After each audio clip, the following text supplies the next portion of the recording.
मेरा पिता बगदाद के सम्मानित व्यक्तियों में से था और हम लोग आनंदपूर्वक वहां रह रहे थे। मैं अपने पिता का अकेला बेटा था।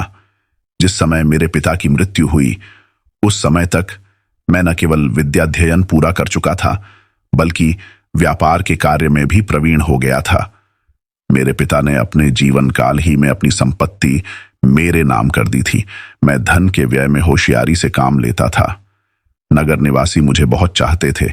यद्यपि मेरी यौवन की अवस्था थी, तथापि मैं स्त्रियों के व्यवहार और उनकी प्रीति से अनभिज्ञ था। मुझे स्त्रियों से मिलने में लज्जा भी लगती थी। एक दिन मैं कहीं जा रहा था कि सामने से कई स्त्रियां आती दिखाई दी। मैं उनसे बचकर एक छोटी गली में घुस गया और एक मकान के सामने पड़े तख्त पर बैठ गया कि जब स्त्रियां निकल जाएं तो मैं अपनी राह पकड़ूं। मेरी आंखों के आगे एक खिड़की थी और उसमें से बहुत से फूल दिखाई दे रहे थे। वह खिड़की पहले थोड़ी ही खुली थी, अचानक वह पूरी खुल गई और उसमें से एक षोडशी दिखाई दी। मैं उसका सौंदर्य देखकर ठगा सा रह गया। वह मेरी ओर देखकर मुस्कुराई और कुछ देर पौधों में पानी देने के बाद खिड़की बंद करके चली गई। कहां तो मैं स्त्रियों से भागता था और कहां उस सुंदरी के चले जाने से इतना दुखी हुआ कि अचेत हो गया। जब होश आया तो देखा कि नगर का बड़ा काजी बड़े समारोह के साथ उस मकान में प्रविष्ट हुआ। मैंने समझ लिया कि वह सुंदरी इसी की पुत्री है। मैं अपने घर वापस आ गया, किंतु उस रमणी का ध्यान मुझे बिल्कुल नहीं भूलता था। 2-4 दिन में विरह व्याधि से मैं ऐसा पीड़ित हुआ कि बिस्तर से लग गया। मेरे मित्रों और संबंधियों को मेरी दशा से बड़ी चिंता हुई और सब आकर मेरा हाल पूछने लगे। मैंने लज्जावश उन्हें कुछ न बताया। इस पर वे हकीम को ले आए, किंतु उस हकीम तथा अन्य हकीमों की दवाओं से मुझे कोई लाभ न हुआ। मेरी दशा क्षय के रोगी की भांति निरंतर बिगड़ती गई। एक दिन एक बुढ़िया मुझे देखने को आई। यह वृद्धा मेरे कुछ संबंधियों की परिचिता थी। उसने बड़े ध्यानपूर्वक मेरा सिर से पांव तक निरीक्षण किया, किंतु किसी रोग के लक्षण मुझ में नहीं पाए। वह कुछ सोचती रही, फिर उसने अन्य लोगों को वहां से हटा दिया और कहा कि मैं एकांत में इसको देखकर बताऊंगी कि क्या रोग है। जब सब लोग चले गए तो बुढ़िया ने धीमे स्वर में मुझसे कहा, देखो, तुम्हारे रोग को मैं भली भांति पहचान गई हूं। तुम्हें किसी प्रकार का कोई शारीरिक रोग नहीं है। तुम किसी सुंदरी पर मोहित हो और लज्जावश किसी से अपना भेद नहीं कहते, इसी से तुम्हारी ऐसी दशा हुई है। अगर तुम मुझसे सारी बात साफ साफ बताओ और अपनी प्रेयसी का पता ठिकाना बताओ तो मैं तुम्हारी सहायता करूं। मैं केवल एक ठंडी सांस भरकर रह गया, क्योंकि संकोच ने मेरी जबान बंद कर रखी थी। लेकिन बुढ़िया मेरे पीछे पड़ गई कि ऐसी हालत में लज्जा ठीक नहीं है और अपने हित चिंतकों की सहायता लेनी ही चाहिए। बुढ़िया के इतना कहने सुनने से मेरी झिझक भी खुल गई और मैंने उससे अपने दिल का हाल कहकर कहा कि अगर तुम्हारी मध्यस्थता से मुझे एक बार वह देखने को भी मिल जाए और उसे मेरे प्रेम का हाल मालूम हो जाए तो मेरा जीवन सफल हो जाए। बुढ़िया बोली, बेटे, जिस रूपसी की बात तुम कर रहे हो वह शहर के बड़े काजी की पुत्री है। इसमें संदेह नहीं कि उस जैसी सुंदर और मनमोहिनी स्त्री सारे बगदाद में शायद ही कोई हो, किंतु वह लड़की और उसका पिता दोनों ही महागर्वीले और कटुभाषी है। बड़ा काजी अपनी पुत्रियों को घर के अंदर ही बंद रखता है। उसने उन्हें आज्ञा दी है कि अगर आवश्यकतावश बाहर भी निकलो तो किसी पुरुष की ओर न देखना। जब वे बाहर जाती हैं तो उनकी आंखों पर पट्टियां बांध दी जाती हैं और दासियां उनका हाथ पकड़कर गलियों में से निकलती हैं, जैसे अंधों को ले जाते हैं। ऐसा अजीब हाल है उनके पिता का। अच्छा होता यदि तुम किसी और स्त्री के प्रति आकृष्ट हुए होते। मैं यह सुनकर चुप हो रहा। मेरी निराशा देखकर बुढ़िया ने कहा, यह जो मैंने तुमसे कहा है पूर्वाग्रह भी हो सकता है। संभव है सफलता की कोई राह निकल आए। सब कुछ भगवान की इच्छा पर निर्भर है। देखो, मैं जाकर अपनी सी कोशिश करती हूं। यह कहकर बुढ़िया चली गई। 2-4 दिन बाद वह फिर आई और मुझसे कहने लगी, बेटा, मैं पहले ही कहती थी कि वह स्त्री अत्यंत माननीय और गर्वीली है। मैंने उसे बहुत समझाया बुझाया, किंतु इसका उस पर कुछ असर न हुआ। जब मैंने तुम्हारी बीमारी की बात की तो वह चुपचाप रही, किंतु जब मैंने तुमसे भेंट करने के लिए उससे कहा तो वह बिगड़ पड़ी और मुझसे कहा कि तुम बड़ी बदतमीज हो। अगर ऐसी बेशर्मी की बातें तुमसे सुनूंगी तो तुम्हें धक्के मारकर निकाल दूंगी। यह कहकर भी बुढ़िया ने मुझे धीरज दिया और कहा कि परेशान होने की जरूरत नहीं, मैं अपना प्रयत्न जारी रखूंगी। यह कहकर वह चली गई। उसके इतना दिलासा देने पर भी मेरी निराशा कम न हुई और मेरी शारीरिक दशा पहले से खराब होने लगी। बीच बीच में बुढ़िया आती और उससे बातें करके मुझे किंचित धैर्य होता। एक दिन जब वह आई तो मेरे पास कई रिश्तेदार स्त्रियां बैठी थीं। बुढ़िया ने मेरे कान में कहा कि मैं तुम्हारे लिए खुशखबरी लाई हूं। यह सुनकर मुझ में नई शक्ति का संचार हुआ और मैं वृद्धा को लेकर बगल वाले कमरे में चला गया ताकि उसका लाया हुआ समाचार सुनूं। बुढ़िया ने कहा, कल सोमवार था। मैं उस सुंदरी के पास गई। वह प्रसन्न मुद्रा में थी और मैंने सोचा कि काम बन सकता है। मैंने अपनी दशा बड़ी दुखपूर्ण बनाई और कुछ देर में आंसू बहाने लगी। उसने पूछा कि अम्मा, क्या बात है, तुम रो क्यों रही हो? मैंने कहा, क्या कहूं, मैं उस आदमी की दशा सोचकर रो रही हूं। वह बेचारा अब तक रो रहा है और तुम्हारे प्रेम के कारण मृत्यु के समीप जा पहुंचा है और तुम इतनी कठोर हृदया हो कि उसकी जान लेने पर तुली हो। वह कहने लगी, तुम क्या बक रही हो? मैं उसे जानती भी नहीं तो उसकी जान क्यों लूंगी? तुम बेकार के आरोप मुझ पर न लगाया करो। मैंने कहा, सुंदरी, तुम शायद भूल गई हो कि मैंने तुम्हें पहले ही बताया था कि यह वही आदमी है जो तुम्हारे सामने वाले मकान के चबूतरे पर बैठा था। तुमने खिड़की खोली थी और वृक्षों पर पानी दिया था। वह उसी समय तुम पर मोहित हो गया और तब से तुम्हारे विछोह में रात दिन घुल रहा है। अब उसमें सांस के आने जाने के अलावा कुछ नहीं रहा। उस दिन मैंने उसकी बात की थी तो तुम बुरी तरह बिगड़ गई थी। यह बात जब उसे मालूम हुई तो उसकी दशा और बिगड़ने लगी। अब अगर तुम्हारी कुछ कृपा हो तो शायद वह बच जाए, वरना तो उसे गया ही समझो। यह कहने के बाद मैंने अपने स्वर और आंखों में और दुख भरकर ठंडी सांसें लेना और आंसू बहाना आरंभ किया। फिर उस मनमोहिनी ने कहा, अम्मा, तुम ठीक कहती हो कि मेरे प्रेम ने उसकी यह दशा कर दी है। फिर कुछ देर बाद वह बोली कि अगर मुझे देखने और मुझसे बात करने भर से उसकी दशा सुधर जाए तो कोई हर्ज नहीं। मैंने ठंडी सांस भरकर कहा, तुम्हारी इतनी ही कृपा बहुत होगी।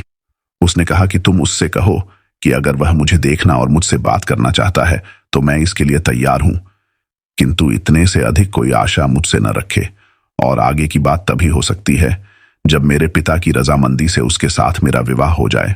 मैंने उसे अनेक आशीर्वाद दिए और कहा कि मैं अब यह प्राणदायक समाचार जाकर उसे सुनाती हूं। उस सुंदरी ने कहा, मेरे पिताजी शुक्रवार को जुमे की नमाज जामा मस्जिद में जाकर पढ़ते हैं। उस समय वह आदमी यहां अकेला आए तो मैं उसे अंदर बुला लूंगी और पिता के आने के एक घड़ी पहले उसे विदा कर दूंगी। उस समय वह जी भर कर मुझे देख सकता है और मुझसे बातें कर सकता है। जब बुढ़िया ने यह सब बातें मुझसे कहीं तो मैं खुशी से पागल हो गया। मुंह में जैसे नई जीवनी शक्ति आ गई। मैंने उस बुढ़िया को बार बार धन्यवाद दिया और 1000 अशर्फियां उसे इनाम में दे डाली। अगले शुक्रवार मैं जल्दी उठ गया। मैंने सोचा मैं हजामत बनवाकर अच्छे कपड़े पहनकर और इत्र लगाकर बड़े काजी के महल में जाऊं और अपनी प्रेयसी से भेंट करूं।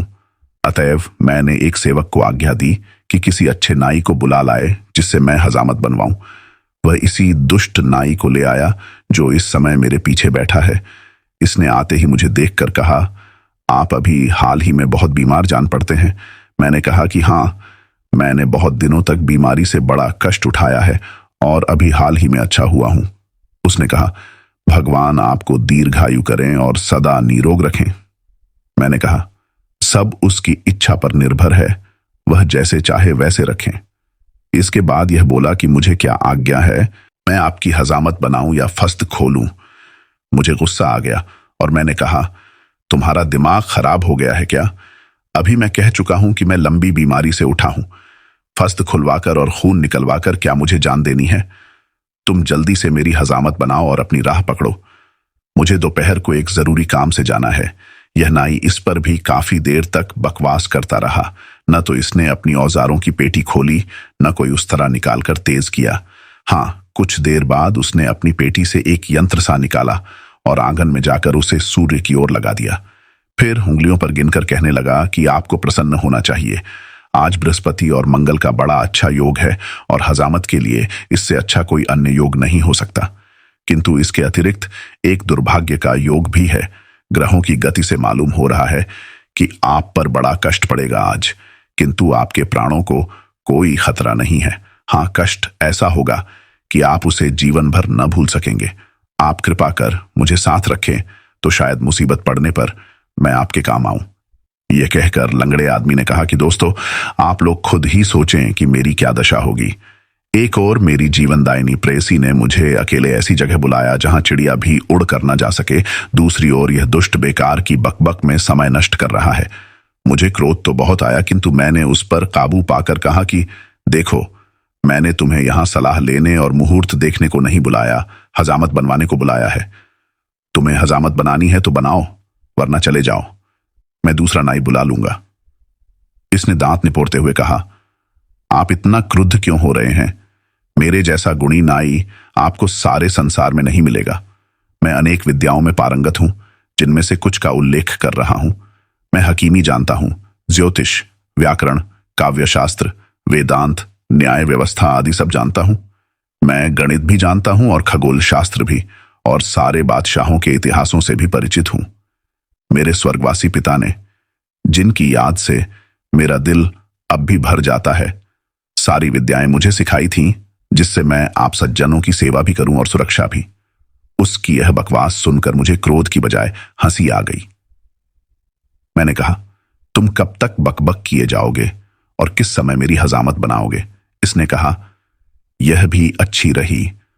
और लोग तो कहते हैं कि मैं बहुत कम बोलता हूं और आप कहते हैं कि मैं बकबक करता हूं। अब सुनिए, मेरे 6 भाई हैं। बड़े का नाम है बकबक, दूसरे का बकबारा, तीसरे का बूबक, चौथे का अलकूज, पांचवें का अलनस्चर और छठे का शाहकुबक। इसमें संदेह नहीं कि यह सब बड़े बकवासी हैं। मैं इन सब से छोटा हूं और बहुत कम बोलता हूं। दर्जी ने कहा कि लंगड़े व्यक्ति ने यह कहकर कहा कि मित्रों, अब आप ही लोग न्याय करें कि इतना बकबक करने पर भी यह अपने को अल्पभाषी कहता है। अब मैंने दूसरे सेवक से, जो घर की व्यवस्था देखता था, कहा कि इस नाई को 3 अशर्फियां देकर विदा कर दो, मैं आज हजामत नहीं बनवाऊंगा। इस नाई ने कहा, मालिक, यह आप क्या कह रहे हैं? मैं कोई अपने आप तो आ नहीं गया, आपने बुलाया है तो आया हूं। मैं तो अब आपकी हजामत बनाए बगैर जाऊंगा नहीं। आप मेरे गुणों को नहीं जानते, इसीलिए मेरी कद्र नहीं करते। मेरा दुर्भाग्य है, आपके पिता मेरी कद्र जानते थे। वे जब मुझे बुलाते तो इतना स्नेह करते जैसे गोद में बिठा लेंगे। अपने साथ ही मुझे भोजन कराते थे और मेरी जानकारी और बुद्धिमत्ता की बातें सुनकर बड़े प्रसन्न होते थे। एक दिन उन्होंने मेरे काम से खुश होकर मुझे 100 अशर्फी और एक भारी जोड़े का इनाम दिया। यानी एक बार ही फस्द खोजने में मेरे पास इतना धन आ गया जो मेरे सारे जीवन के लिए काफी है। मुझे उनकी कृपा बहुत याद आती है। यह कहकर भी यह नाई चुप नहीं हुआ और दूसरी कहानी शुरू कर दी। मैं बड़ा दुखी हो गया कि यह तो किसी प्रकार पीछा छोड़ता ही नहीं। मैंने सोचा कि डांट फटकार का तो इस पर कुछ असर होता ही नहीं, इसे मीठी बातों से भुलाना चाहिए। मैंने कहा, भाई, तुम बहुत अच्छी बातें करते हो, लेकिन इस समय चुप रहो, जल्दी से मेरी हजामत बना दो, क्योंकि मुझे एक जगह जाना है। यह हंसकर बोला, निस्संदेह आपको कोई बड़ा जरूरी काम होगा जिसके कारण आप इतनी जल्दी कर रहे हैं।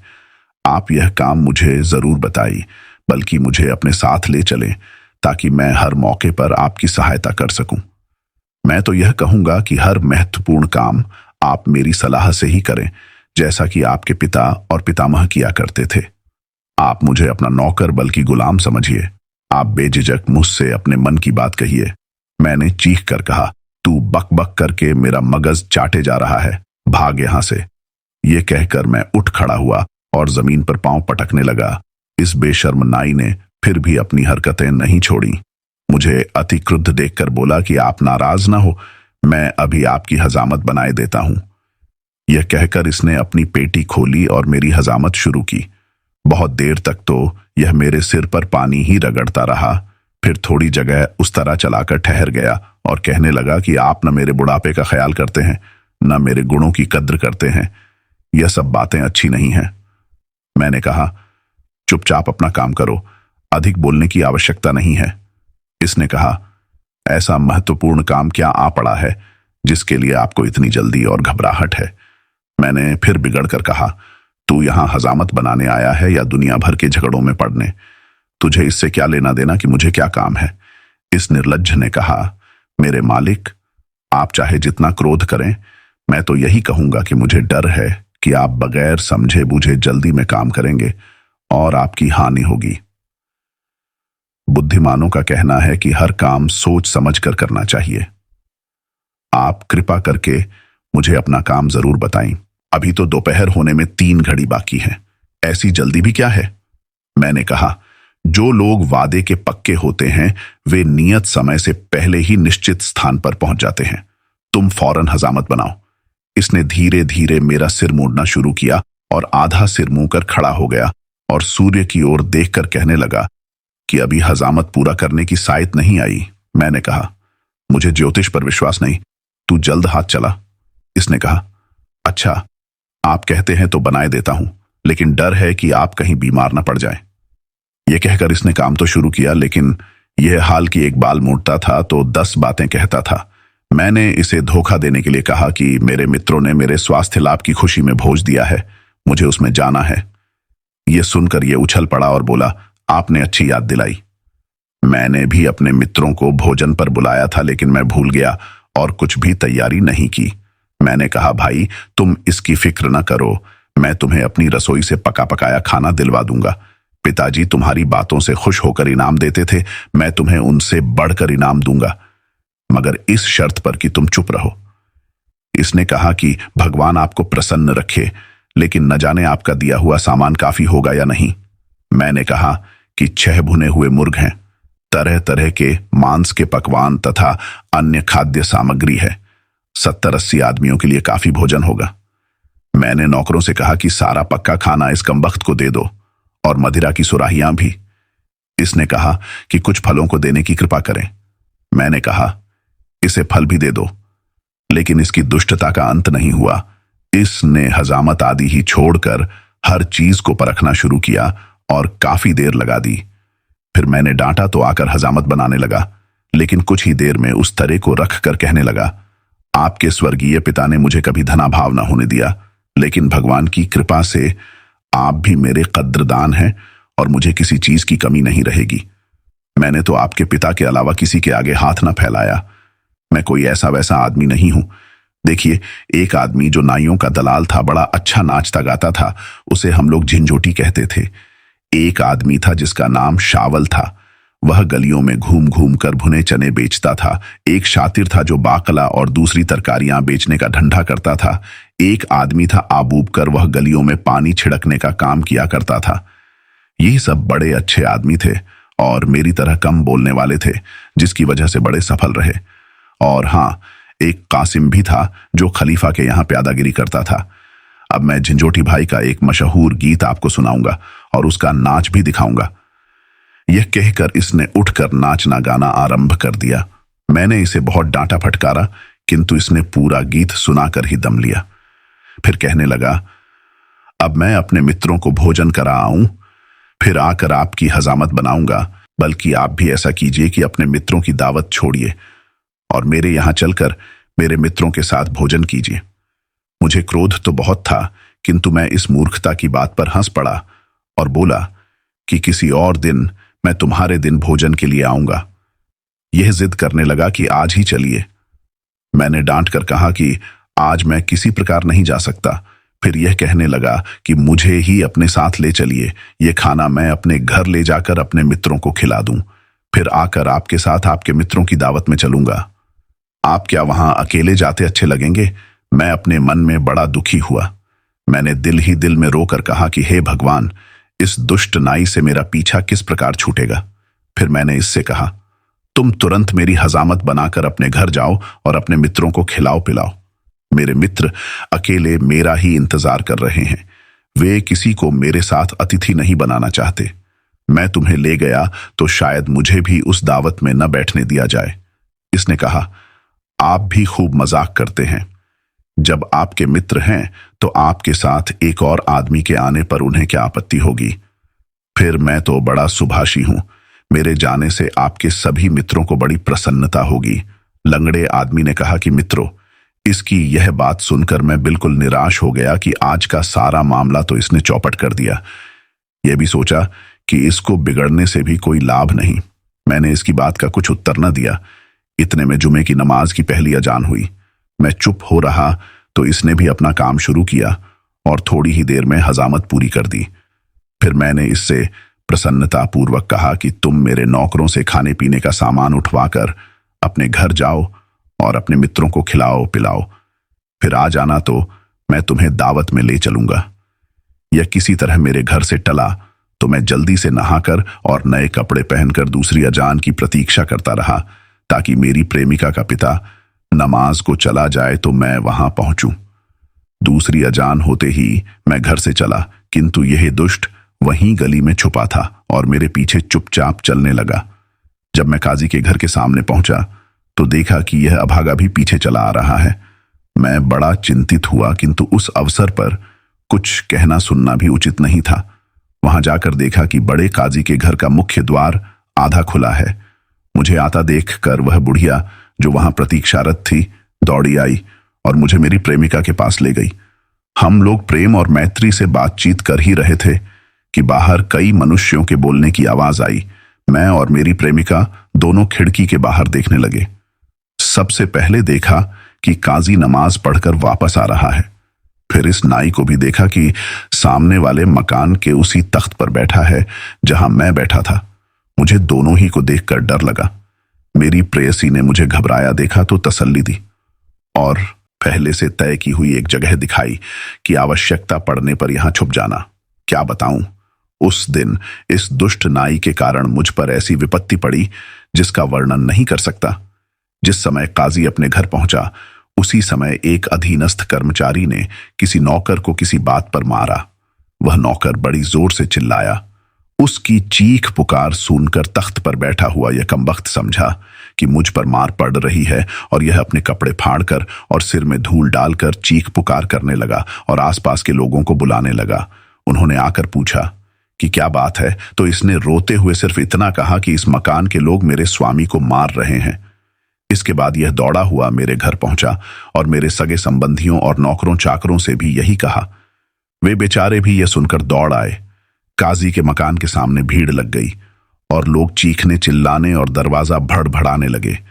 काजी ने अपने एक सेवक से कहा कि बाहर जाकर देख कि यह लोग क्या चाहते हैं। सेवक ने बाहर आकर देखा और घबराकर अंदर जाकर कहा कि हजारों लोग जमा हैं और क्रोध में दरवाजा तोड़े दे रहे हैं। काजी खुद बाहर आया और लोगों से पूछने लगा कि क्यों शोर कर रहे हो। दरवाजे पर जमा भीड़ ने काजी की प्रतिष्ठा का भी कुछ लिहाज न किया और कहा, पापी कुकर्मी, तूने एक बेकसूर प्रतिष्ठित व्यक्ति को क्यों घर में बंद करके मारा। वह हैरान होकर बोला, न कोई बाहरी आदमी मेरे घर में है, न मैंने किसी को मारा पीटा है। अब यह मूर्ख नाई आगे बढ़ा और काजी को भद्दी भद्दी गालियां देकर बोला, तेरी बेटी मेरे स्वामी पर जान देती है। उसने उसे दोपहर में मिलने के लिए बुलाया। तूने उसे अंदर पाकर बहुत मारा है। अब तू अपना भला चाहे तो तुरंत उसे छोड़ दे।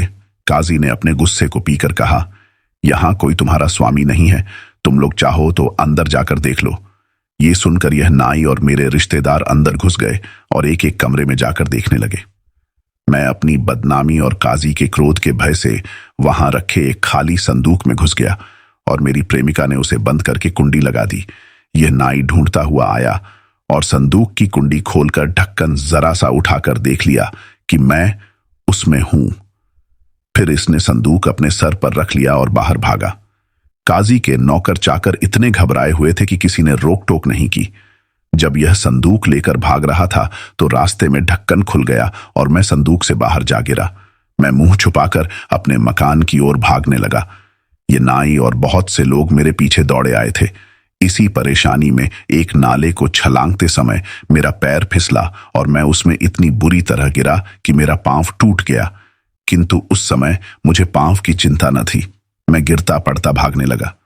जब भीड़ मेरे पास पहुंचती तो मैं जेब से मुट्ठी भर सिक्के उसकी ओर फेंकता। वह लोग सिक्के उठाते, तब तक मैं और आगे भागता।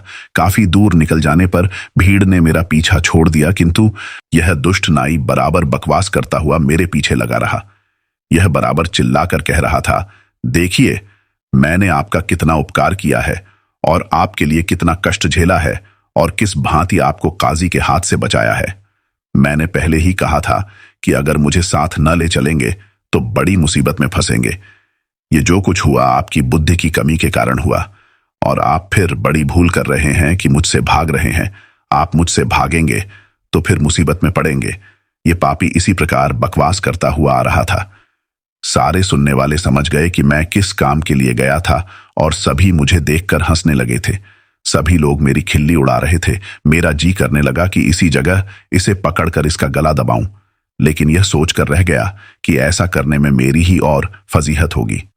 लोग बराबर मेरा मजाक उड़ा रहे थे और यह बराबर बकता हुआ मेरे पीछे लगा था। मैं लाचार होकर एक बड़े घर में घुस गया। उसका स्वामी मेरा परिचित था। उसके पास जाकर मैंने कहा, मित्रवर, मुझे इस राक्षस नाई से बचाओ, वरना आज यह मेरी जान ही ले लेगा। मित्र इस अचानक आई मुसीबत से परेशान तो हुआ, लेकिन उसने दरवाजे पर आकर इस नाई को डांट फटकार कर और धक्के दिलवाकर भगा दिया। फिर उसने पूछा कि आखिर बात क्या है। मैं घबराहट, थकन और पांव की तकलीफ से अधिक बात करने के योग्य नहीं था। मैंने उससे कहा कि मुझे तनिक सावधान हो लेने दो, फिर मैं तुम्हें सारी बातें बताऊंगा। कुछ देर बाद मैंने उसे सारा किस्सा, विशेषतः उस दिन की सारी घटनाएं ब्यौरेवार बताईं। वह हंसने लगा और बोला, अब तो वह दुष्ट भाग गया है, अब तुम प्रसन्नता पूर्वक अपने घर जाओ। मैंने उससे कहा, भाई, मुझ पर कृपा करो और अपने घर से न भगाओ। अगर मैं अपने घर गया तो यह जानलेवा नाई फिर वहां पहुंच जाएगा और मुझे इतना दुख देगा कि मेरी जान ही जाती रहेगी। इसके अतिरिक्त यह बात भी है कि इस अभागे के कारण सारे शहर में मेरी ऐसी बदनामी हो गई है कि मैं यहां किसी को मुंह दिखाने के योग्य नहीं रहा हूं। मित्र मेरी बात सुनकर चुप हो रहा। मैं कुछ दिनों तक उसके घर में रहा और वहां छुपे छुपे अपने गुमाश्तों को बुलाकर अपनी संपत्ति का प्रबंध कर दिया। जब पांव का घाव ठीक हो गया तो लंगड़ाता हुआ, क्योंकि हड्डी टूटने के कारण मैं सारी उम्र के लिए लंगड़ा तो हो ही गया था, बगदाद को छोड़कर इस नगर में आ बसा। मुझे आशा थी कि यहां इस नाई से छुटकारा मिलेगा, किंतु मेरे दुर्भाग्य से यह यहां भी मौजूद है। मित्रों, आप लोग स्वयं विचार कर देखें कि इस कमबख्त ने मुझ पर क्या क्या मुसीबत नहीं डाली। उस चंद्रमुखी से, जो मुझसे विवाह करने को राजी थी, मैं हमेशा के लिए बिछुड़ गया। अपने नगर में किसी को मुंह न दिखा सकने के कारण वहां से भागने को विवश हुआ और जीवन भर के लिए लंगड़ा हो गया, वह अलग। यह कहने के बाद वह लंगड़ा सभा से चला गया। सभी लोग उसकी दुर्भाग्यपूर्ण कथा सुनकर बड़े प्रभावित हुए। सबने उस नाई से पूछा कि इसने जो बातें कही, क्या वे बातें सच हैं? अगर उसका वृत्तांत सच है तो निस्संदेह तू महामूर्ख और खतरनाक आदमी है और तुझे इसकी अच्छी तरह सजा मिलनी चाहिए। नाई बोला, जो कुछ उस आदमी ने कहा वह बिल्कुल सच है, लेकिन आप ही बताइए कि मेरा क्या कसूर है। मैं तो उसकी चीख पुकार सुनकर उसकी सहायता के लिए गया था। वह तो लंगड़ा ही हुआ है, मैं न होता तो उसकी जान भी जा सकती थी। वह मुझे उल्टे दोष देता है। मैं तो 7 भाइयों में सबसे कम बोलने वाला हूं। कहो तो अपनी और अपने भाइयों की कहानी कहूं। यह कहकर उसने बगैर उनकी अनुमति की प्रतीक्षा किए अपनी कहानी शुरू कर दी।